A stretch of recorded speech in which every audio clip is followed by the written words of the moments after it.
मध्य छत्तीसगढ़ के कटोरे जैसे आकार के कारण छत्तीसगढ़ को धान का कटोरा कह दिया गया। कम से कम राज्य में धान उत्पादन का जो हाल है उससे तो नहीं लगता है कि छत्तीसगढ़ में धान की अधिक उपज के कारण छत्तीसगढ़ को यह विशेषण मिला है। धान उत्पादन के मामले में छत्तीसगढ़ बहुत पीछे है और सच तो ये है कि खेती के मामले में छत्तीसगढ़ बहुत पीछे है और खेती की यह बदहाली साल दर साल बरकरार है।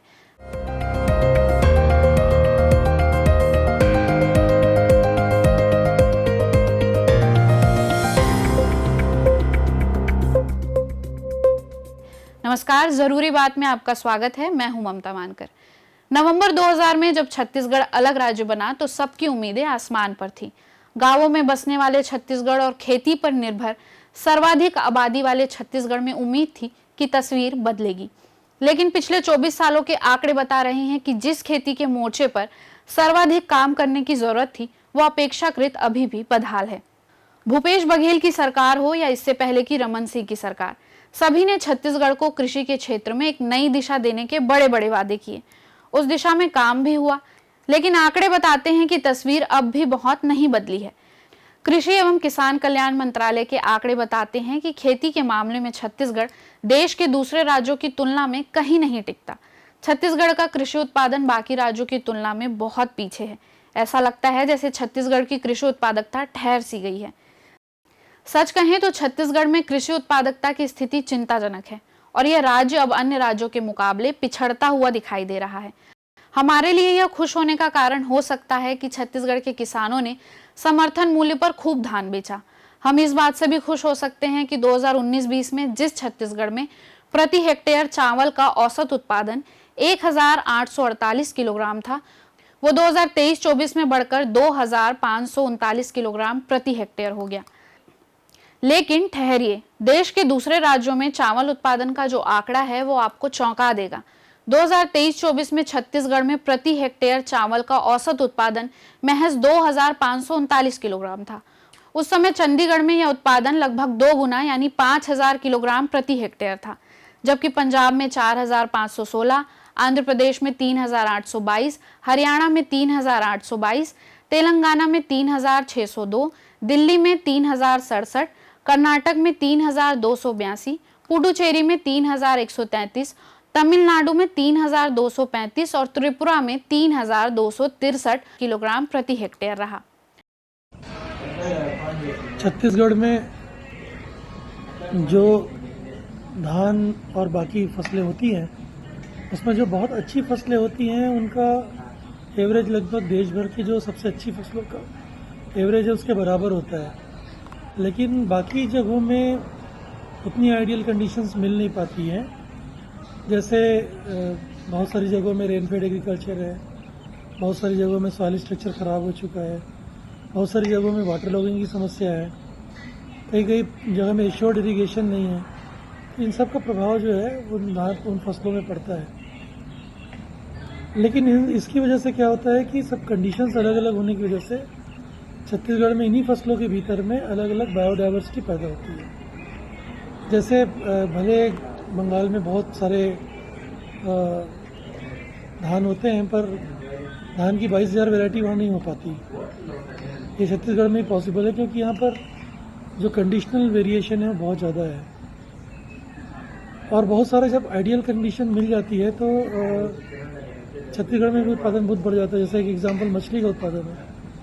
छत्तीसगढ़ में मछली का उत्पादन लगभग आंध्र प्रदेश के उत्पादन या देश के सबसे बड़े उत्पादन के लगभग बराबर है, जबकि हम कुछ खास दे नहीं पाते उनको।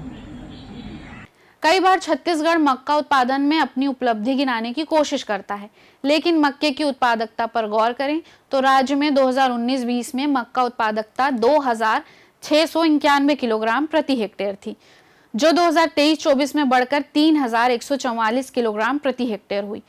जबकि दूसरे राज्यों जैसे अरुणाचल प्रदेश में 3225, बिहार में 5975, असम में 5143, तमिलनाडु में 6239 और पश्चिम बंगाल में प्रति हेक्टेयर 6633 किलोग्राम उत्पादकता थी। छत्तीसगढ़ को दाल उत्पादन के लिए देश में भले ही पुरस्कार मिल रहा हो, लेकिन दालों के उत्पादन की बात करें तो दाल उत्पादन की हालत पतली है। तुअर दाल के मामले में तो स्थिति और भी गंभीर है। 2019-20 में तुअर की उत्पादकता 628 किलोग्राम प्रति हेक्टेयर थी, जो 2023-24 में घटकर 595 किलोग्राम प्रति हेक्टेयर हो गई। इसका मतलब यह है कि छत्तीसगढ़ में तुअर की उत्पादकता घट गई, जो कृषि उत्पादकता के क्षेत्र में एक बड़ा संकेतक है कि यहाँ कुछ खास कदम उठाने की जरूरत है। आंकड़ों के लिहाज से तुअर उत्पादन में छत्तीसगढ़ देश में सबसे कम उत्पादन के लिए जाना जाता है। छत्तीसगढ़ जहां 2023-24 में 595 प्रति किलोग्राम हेक्टेयर तुअर उगा रहा था, वहीं अन्य राज्य जैसे बिहार 1688, केरल 1657, पश्चिम बंगाल 1620, मेघालय 1305, पंजाब 1227 किलोग्राम प्रति हेक्टेयर तुअर का उत्पादन कर रहे थे।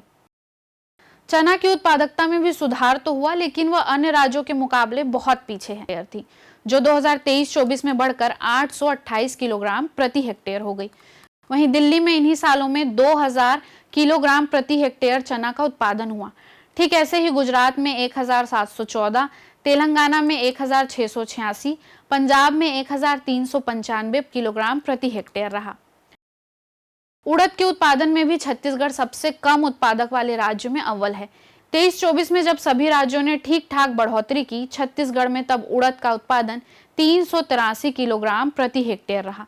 दूसरी तरफ तेलंगाना 1233 व आंध्र प्रदेश 1126 किलोग्राम प्रति हेक्टेयर उत्पादन कर रहे थे। छत्तीसगढ़ में 23-24 में मूंग उत्पादन 359 किलोग्राम प्रति हेक्टेयर था, जबकि पड़ोसी राज्य मध्य प्रदेश में 1196, नागालैंड में 1128, अरुणाचल प्रदेश में 1043 किलोग्राम प्रति हेक्टेयर रहा, यानी छत्तीसगढ़ के मुकाबले 2 गुना तिगुना।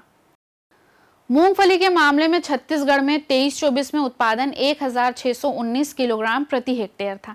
इसके मुकाबले पश्चिम बंगाल में 3060, पुडुचेरी में 3000, मध्य प्रदेश 2051, गुजरात 2739 और तमिलनाडु में 2694 किलोग्राम प्रति हेक्टेयर रहा। सोयाबीन का उत्पादन छत्तीसगढ़ में 949 किलोग्राम प्रति हेक्टेयर रहा, जबकि झारखंड में 1556, तेलंगाना में 1483, गुजरात में 1386 और आंध्र प्रदेश में 1364 किलोग्राम प्रति हेक्टेयर रहा। रेपसीड व सरसों का उत्पादन 2023-24 में छत्तीसगढ़ में 441 किलोग्राम प्रति हेक्टेयर रहा, जबकि दूसरे राज्यों की बात की जाए तो गुजरात में 1896, दिल्ली में 1600, राजस्थान में 1529 और उत्तर प्रदेश में 1442 किलोग्राम पर हेक्टेयर रहा। गन्ना उत्पादन के मामले में छत्तीसगढ़ का स्तर 2023-24 में 57,160 प्रति किलोग्राम हेक्टेयर था। वहीं केरल में 1,16,120, पुडुचेरी में 1,23,000, तमिलनाडु में प्रति हेक्टेयर की उपस्थिति दर्ज कराई। छत्तीसगढ़ में धान का उत्पादन पूर्व की तुलना में निश्चित रूप से बढ़ा है, मगर उत्पादकता के मामले में छत्तीसगढ़ अभी भी पंजाब, हरियाणा या पश्चिमी यूपी, राजस्थान में जहां धान उत्पादन होता है उसकी तुलना में उत्पादन और उत्पादकता दोनों छत्तीसगढ़ में कम है। उसका सबसे बड़ा कारण है कि छत्तीसगढ़ में जितना कृषि योग्य भूमि है उसमें सिंचित भूमि मात्र 35% के आसपास है। 65% भूमि में सुनिश्चित सिंचाई की कोई व्यवस्था नहीं है और मौसम पर आधारित खेती करते हैं। सिंचाई की व्यवस्था नहीं होने का यहाँ असर पड़ता है धान के उत्पादन में और उत्पादकता में। छत्तीसगढ़ में धान के अलावा दलहन तिलहन का भी उत्पादन है, मगर चूंकि सिंचाई सबसे बड़ी समस्या है इसलिए दलहन तिलहन के उत्पादन के मामले में भी छत्तीसगढ़ में प्रति एकड़ जो जैसे गेहूं अपन ले लें, 1 एकड़ में गेहूं का उत्पादन यहाँ पे 4-5 कुंटल के आसपास उत्पादन है, जो पंजाब, हरियाणा, मध्य प्रदेश या अन्य राज्यों की तुलना में आधे से भी कम है। तो देखा जाए तो छत्तीसगढ़ के किसान उन्नत तकनीक भी के मामले में भी पीछे हैं और सरकारी योजनाएं भी जो पंजाब, हरियाणा जैसे उन्नत राज्यों में हैं, सरकारी जो प्रोत्साहन है किसानों को वह भी नहीं है और रकबा भी यहाँ छोटे छोटे खेत हैं तो उत्पादकता स्वाभाविक है। बहुत सारा जमीन अनुत्पादक है, यहाँ पे छोटे छोटे डोली में मेड़ बने हुए हैं। उसका सबसे बड़ा कारण है पानी की व्यवस्था, क्योंकि यहाँ पे जितने बोर हुए हैं अब वो ख़त्म होते जा रहे हैं और हम लोग पर्टिकुलर महासमुंद जिला की बात करता हूँ, तो हम सिकासेर के जलाशय की मांग, मतलब जलाशय से पानी हम महासमुंद जिले को परोसा जाए, इसके विषय में हमने कम से कम 15 साल से लड़ाई लड़ रहे हैं। उसके बाद अभी घोषणा पत्र में शामिल हुआ, लेकिन बजट में अभी तक शामिल नहीं हुआ है।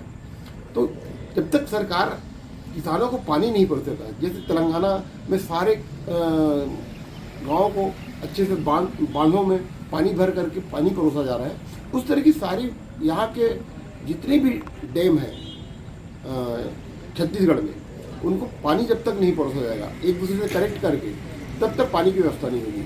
हम बोर कर रहे हैं, बोर का डेप्थ 400, 500, 600, 700, 800 फीट तक जा रहा है, उसके बाद भी पानी नहीं मिल पा रहा है। तो ये सबसे बड़ी एक समस्या है। दूसरी समस्या, धान के साथ अन्य फसल की बात करें, दलहन फसलों की बात करें, सरकार धान को फसल, एक ही फसल को खरीदती है समर्थन मूल्य में, उसके बाद जो रबी फसल का धान होता है उसको समर्थन मूल्य में खरीदती ही नहीं है। तो ये बहुत बड़ा एक नुकसान होता है किसानों का।